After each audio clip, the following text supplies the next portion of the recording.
Marvel Legends Build-A-Figures sure have gotten smaller over the years, but it didn't always used to be that way. In the beginning, Marvel Legends Build-A-Figures were huge, massive ordeals. We're going to talk about all those today, and we're going to decide which of these is a cut above the rest. Be sure you stick around until the end, Soulmates, because we're going to talk a little bit about the other Build-A-Figures that Toybiz made around this time. If you support what I do, please click subscribe and hit the bell for notifications so you don't miss a single video of mine when it comes out. I gotta tell you guys that I always had a good time collecting Marvel Legends through the first 8 series when they came out, and the thought of collecting a bunch of parts to put together an action figure never really crossed my mind because I was so satisfied with what Marvel Legends were.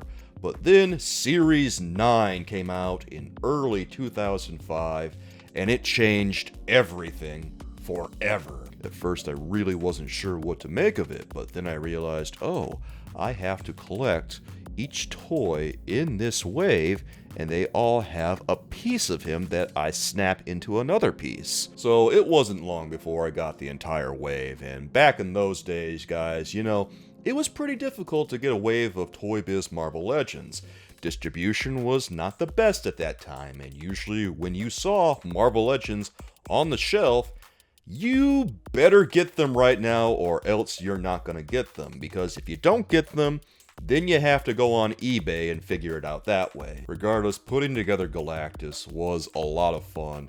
And once you finally got to play around with them, it was a nice experience. Here was this huge detailed toy that was so much bigger than any of the other Marvel Legends by a long shot. And there were some limitations to Galactus, like the skirt that he was wearing limited the movement of his legs, so that was not the best thing. Still, this was a really fun toy. And just to be able to pose his arms around and make him look like he's standing in judgment over all the other Marvel characters, or just ignoring them altogether so he can go consume planets. For the first Build-A-Figure that Toybiz ever made, they really knocked it out of the park on this one despite the limitations, because everything about him on the sculpt is just right. It's incredible. It looks like Galactus is supposed to. Another thing about the Galactus wave is that it was kind of oversaturated, because you saw it everywhere. You could very easily get the wave, but then again, they were kind of warming the pegs. But on the other hand, the next wave, the Sentinel wave, was a little harder to come by. I never really saw this one in stores all that much. This one had Angel, Black Panther, Cyclops, Mr. Sinister, Mystique, Omega Red, and Spider-Man. It seemed like an eternity between the Galactus wave and the Sentinel wave. And considering that the Galactus wave was released in February 2005, and the Sentinel wave was released in September 2005, it kind of was an eternity for Marvel Legends. So one day I saw all of these in Wal-Mart, and I said to myself, boy, I better get these now or I'm not gonna get them. The key difference for that though was that Marvel Legends around this time were a lot cheaper.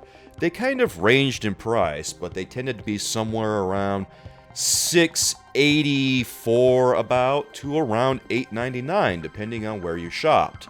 If you got them at Toys R Us, they were full price, $8.99.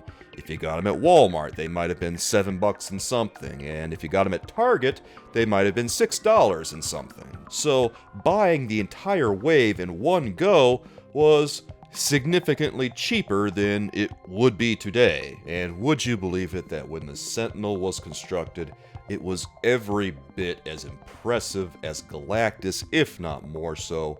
The detail on the Sentinel was mind-blowing. How on earth Toybiz was able to do this, I have no idea, but each individual circuit looked like it was sculpted on this thing. That's how detailed it was. It was a very dark-looking action figure with lots of dark paint apps, but it looked scary that way. It looked like an absolutely terrifying robot. Did it necessarily look like it was pulled from the comics? I don't know about that, but it did look like a horrifying creature. The Sentinel had more articulation than Galactus, and he had more detail. I think that the Sentinel still holds up very well today. Honestly, I think all of the large Build-A-Figures hold up very well, but the Sentinel is a really benchmark piece of work. It's the standard for what a Build-A-Figure ought to be, I think. He has very stable ratchet joints, so it's very easy to pose him all kinds of different ways and not have him fall down.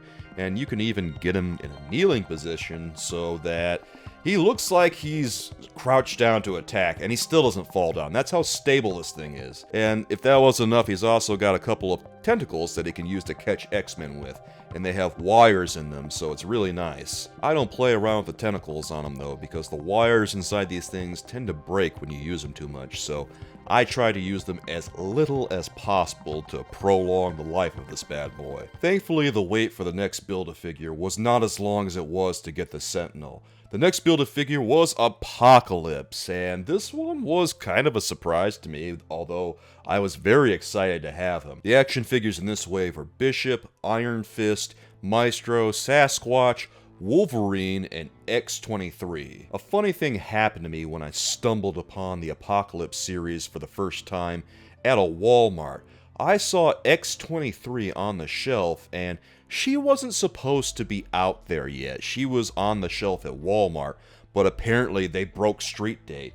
And I knew nothing of this, but I took X-23 and I went up to the register and I tried to check out, and they were having problems checking me out because she wasn't supposed to be out there yet. But ultimately, because I had the item already up there, they decided, okay, we're just going to sell it to you. So they sold it to me early. It wasn't until much later that I was able to collect all the other action figures and then put together Apocalypse. And when you have them all together, he's still pretty impressive, but he's not as exciting as the Sentinel, not as exciting as Galactus. It's kind of just a really big Apocalypse. And you can't help but feel like, you know, couldn't you have chosen another character who's really big to put in here as a big Build-A-Figure?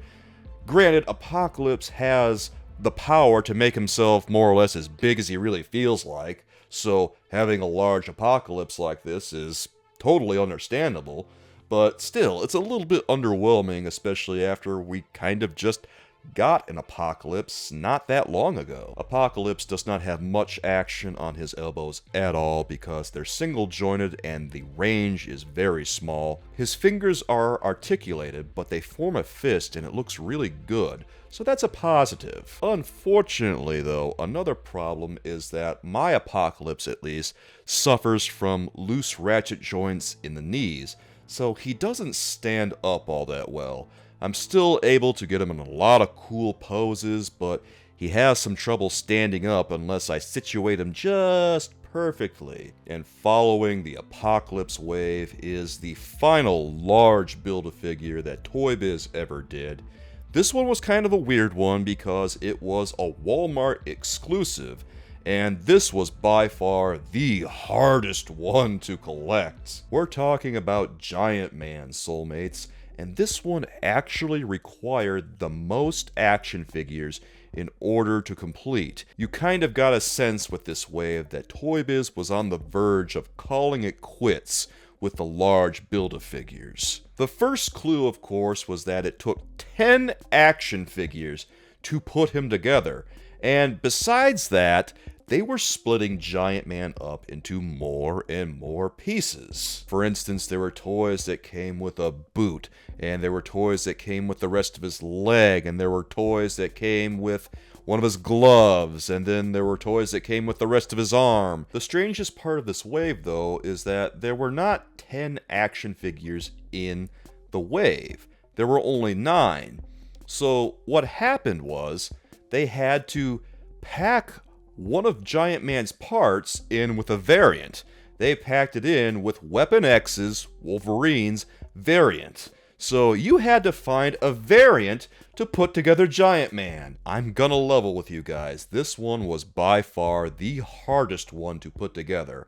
I had to scour eBay to get each and every figure from this wave because I went to the Walmarts around here and none of these were there. Like I said, distribution back in that day, not the best. The more things change, the more they stay the same, right? Once these all put together, Giant Man was pretty much just your standard Marvel Legends action figure blown up to huge size. Was he okay? Yeah, he was okay, but was he outstanding? No, not really. The body was really basic, a lot of stuff was kind of just painted on, and since it was Toy Biz and the prices were cheaper, then you kind of just gave it a pass and accepted it for what it was. The most impressive parts about him are the gloves and the boots, and maybe his trunks. His head is really nice. Another thing about Giant Man is that some of the design choices make it difficult to work with him, like the boot swivel. That makes it kind of hard to pose him sometimes because the boot swivel does not have a ratchet. There are ratcheted elements on Giant Man, but not everything is ratcheted. Of course, Giant Man was the last of the large Build-A-Figures, and after this, Toybiz only made 3 more Build-A-Figures before the license went to Hasbro. But they did go out with a bang. They made Onslaught, they made Mojo, and they made MODOK, all of which are very impressive in their own right, and a worthy addition to the Build-A-Figure canon. So in the Mount Rushmore of Marvel Legends, which of these 4 do I have to hand it to personally? I think that the best of these 4 has got to be the Sentinel. I'm endlessly impressed by it, even today. I kinda want to give it to Galactus just because he was the very first Marvel Legends Build-A-Figure, but really, if we're talking about how it holds up today and how impressive it is, we gotta go with the Sentinel. Well, Soulmates, what do you think about Toybiz's large Marvel Legends? Which of these 4 from the Mount Rushmore of Marvel Legends do you think is the best? Which ones do you have? If you have any, I would love to hear from you what you think about these 4. I'll be back again soon with some more memories of comic book toys, and until then, with love from me to you, bye-bye.